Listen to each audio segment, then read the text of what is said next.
if you're away, I can understand that setup. The setup I don't understand is when you're at home, you're trying to get 3 points. Like the Emirates is meant to be your fortress. It's where you pick up most of your points.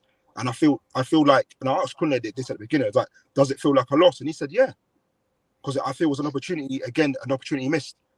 I don't think it. I don't personally feel like it's a loss. I'm disappointed we didn't win though. If I would have been pissed if we lost. I'm not pissed. I'm annoyed. But at the end of the day, it feels like a loss though. It feels like a loss. Not like it's a loss. I'm telling you what I feel. You can ask me. I'm telling you, it don't feel like a loss. Yeah, I'm annoyed, but it don't feel like a loss. Kunle, John's mentioned it that you said that you felt like it's a loss. Like elaborate on that for us. Because this City team are not great. I've seen are Brighton a better team than us? No. I saw Brighton 1-0 down, put it on them 1-2-1 at home. So when that lineup came out, you all saw my thoughts, and there were comments about what I said, blah blah blah. But the reason why I said this is very simple. We have all been watching City for the last season and a bit, and everyone can recognize this is not the same City, and their defense is not the same defense. So when you saw, well, for me personally, once I saw Rice, Merino, Zubimendi, you can already think of what the mindset is that you've already sent out onto the pitch before you've even stepped out.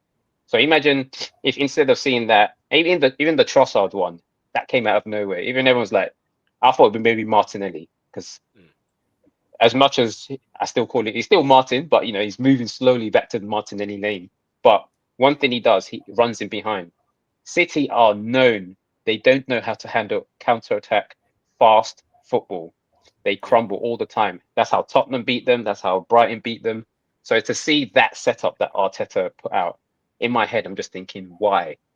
If at home, with all the money we've spent, the squad that we've now built, if you still don't believe in your team to go out there and beat this City team, what are we doing here?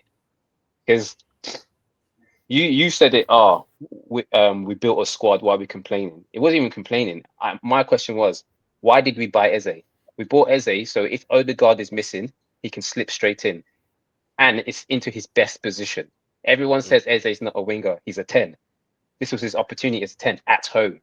And and the thing is, you reference something which sort of leads into, it's similar to how a lot of fans are starting to think like Arteta, because you said Eze doesn't understand our press or defensive structure. Why are we worried about defending all the time? We have all these attackers to attack? Let City worry about us. Why are we worried about them? I've been asked many times by certain fans, Arsenal going to win the league? And I've said it many times. This squad 100% can win the league. But my only concern is Arteta. And each time, when it comes to the big games, he keeps doing things that makes me question, do you believe in this team? Because I'm sorry, if we started with Gyökeres, Martinelli, Eze, Madueke, we would have won that game. Because if you start off defensive and then concede, it's very hard to then switch it. Because Moreno is not going to start spraying passes left and right and dropping his shoulder and beating a man. But that's not his game. And you could tell Arteta knew he'd made a mistake, because at half time, immediate substitutions. So we were a lot better in that second half as well. We dominated the second half. We weren't better, we dominated. Yes, they had little breaks here and there, but overall, you saw what Pep did. Pep reverted to prime Stoke. He said, anyone who's 6'2", get on the pitch. We're going to defend for our lives. And when you're taking off your... Yeah? Sorry, go on. No, I'm saying when you see him take off his bagsman, he's signaling, we ain't trying to score no more. We are going to just try and hold out for this. And I just thought if you put it on them from minute one, why don't wait to 45, minute one, I think would have won that game comfortably. And that's my frustration.